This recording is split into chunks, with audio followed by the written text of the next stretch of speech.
पिछवाड़े की फसल, एक किसान की डरावनी कहानी। हूँ एक ऐसे किसान की कहानी जिसकी जमीन पर उगी फसलें इंसानों का खून पीने लगीं। ये कहानी है पिछवाड़े की फसल की। ये कहानी सच्ची है या झूठी, ये तय आप खुद करेंगे, लेकिन एक बात तय है, ये कहानी आपको रात भर सोने नहीं देगी। ये बात है उत्तर प्रदेश के एक छोटे से गांव बिसरा की। गांव से थोड़ा दूर एक किसान था, नाम था हरिराम। उसकी उम्र कोई 50 साल रही होगी, लेकिन उसके जैसा मेहनती आदमी पूरे गांव में कोई नहीं था। हरिराम की एक बात अजीब थी, वह अपनी जमीन के एक कोने में कभी किसी को जाने नहीं देता था। गांव वाले उसे पीछे वाला खेत कहते थे। कहते हैं उस खेत की मिट्टी काली नहीं, लाल रंग की थी। और सबसे हैरानी की बात, उस खेत की फसल हमेशा दोगुनी होती थी बाकी खेतों से। लेकिन कोई नहीं जानता था कि वहाँ उगती क्या है, क्योंकि हरिराम उसे खुद काटता, रात में ले जाता और बेचाता। एक बार गांव का लड़का गोपाल जिज्ञासावश उस खेत में चला गया। वो अगले दिन मिला, लेकिन उसकी आंखें सफ़ेद थीं और वह कुछ बोल नहीं पा रहा था। गांव में अफवाह फैल गई कि हरिराम कोई काला जादू करता है। रातें और डरावनी होने लगीं। खेत के पास से गुजरते वक्त लोगों को चीखें सुनाई देती थीं।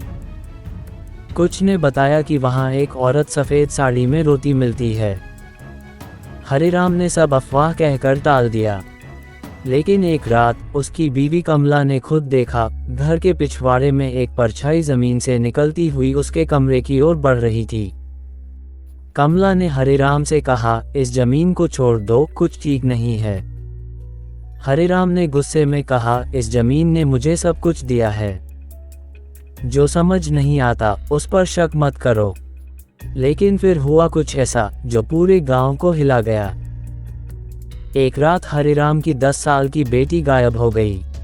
अगली सुबह खेत की मिट्टी और भी लाल थी। कमला की चीखें सारी गांव में गूंज उठीं। पंडित श्याम, गांव के तांत्रिक, को बुलाया गया। उन्होंने उस खेत की मिट्टी लेकर मंत्र पढ़े, और जो देखा उससे सबके रोंगटे खड़े हो गए। ये जमीन इंसानी खून से सींची जा रही है, पंडित श्याम ने कहा। हर फसल किसी जान की कीमत पर उग रही है। कमला ने हरिराम से सच्चाई जाननी चाहिए। हरिराम टूट चुका था। उसने बताया 15 साल पहले जब वह कर्ज में डूबा था, तब एक बाबा आया था। उसने कहा, इस जमीन को बलिदान दो, बदले में तुम्हें भरपूर फसल मिलेगी। हर फसल के साथ हरिराम ने एक जान दी थी, पहले जानवर, फिर अजनबी और अंत में अपनी ही बेटी। पंडित श्याम ने गांव वालों के साथ मिलकर खेत की खुदाई शुरू की। वहां उन्हें 11 नरकंकाल मिले। एक भयानक आंधी चली और खेत से एक औरत की आत्मा निकली।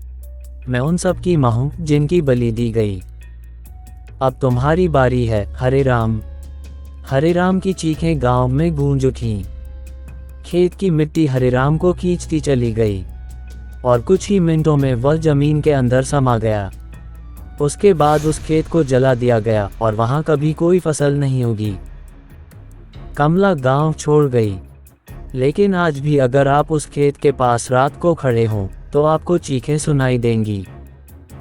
और कभी कभी लाल मिट्टी से एक चेहरा झांकता हुआ दिखाई देता है, हरिराम का। तो दोस्तों, ये थी कहानी पिछवाड़े की फसल की। क्या आप कभी ऐसी जमीन पर खेती करना चाहेंगे जो खून मांगती है? अगर कहानी ने आपकी रूह को हिला दिया हो तो लाइक करें, कमेंट करें और चैनल को सब्सक्राइब जरूर करें। अगली डरावनी कहानी में फिर मिलेंगे।